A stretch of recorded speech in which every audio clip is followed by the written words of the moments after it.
احلى طبق بيبقى على الفطار، يمشي بقى فطار وغدا وعشاء وفطار رمضان، هو طبق المخلل، بالذات لما يبقى بيتي. النهارده عامله معاكم الخيار المخلل، وقبل كده كنت عامله منزله فيديو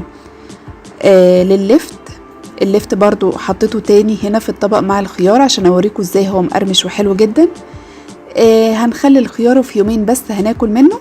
يلا تابعوني لاخر الفيديو، ما تنسوش تعملوا لايك وشير وسبسكرايب او اشتراك وتفعلوا الجرس عشان يوصل لكم كل جديد.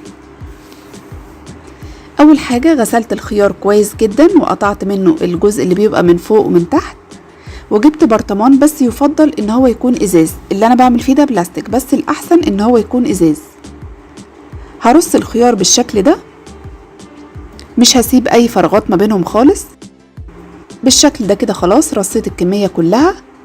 هحط بقى الفلفل الحامي، دول حوالي 5 أو 6 قرون فلفل حامي، معاهم 3 فصوص توم، معلقه سكر، وهحط في ميه لتر ميه هحط 3 معالق ملح، هدوبهم كويس، وهحط عليهم ربع كوبايه خل.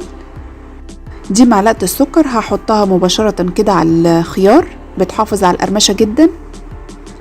وهنا حطيت ربع كوبايه خل مع المحلول اللي بنعمله ده، الميه والملح. المقدار ده مناسب لكيلو خيار. بعد كده هحط الميه اللي بملح وخل ديت على الخيار، تغطي الخيار لحد فوق خالص بالشكل ده كده، وهغطيه. وبعد يومين نفتح عليه. لو حابين ممكن نزودوا معلقه هريسه شطه، لو حابين. لو مش حابين خلاص يبقى هو كده حلو جدا.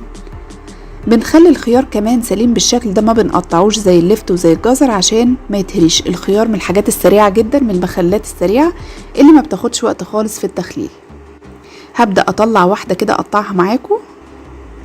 نقطعها اي تقطيعه احنا عايزينها، دواير بالطول، اي تقطيعه احنا بنحبها نقطعها بالشكل ده كده. بقى معايا احلى خيار مخلل، ملحه مظبوط جدا، مقرمش، وبيفضل كده مده طويله جدا. ما تقلقوش، ما بيطراش خالص طالما حاطينه بحاله.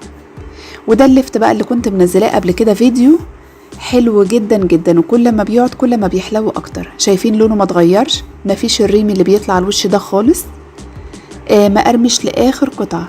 هقطع لكم واحده دلوقتي كده هتشوفوا قد ايه هي مقرمشه. من احلى والذ المخلات اللي بتعمل في البيت. لو عجبكم الفيديو ما تنسوش تعملوا لايك وشير وسبسكرايب او اشتراك وتفعلوا الجرس عشان يوصلكم كل جديد.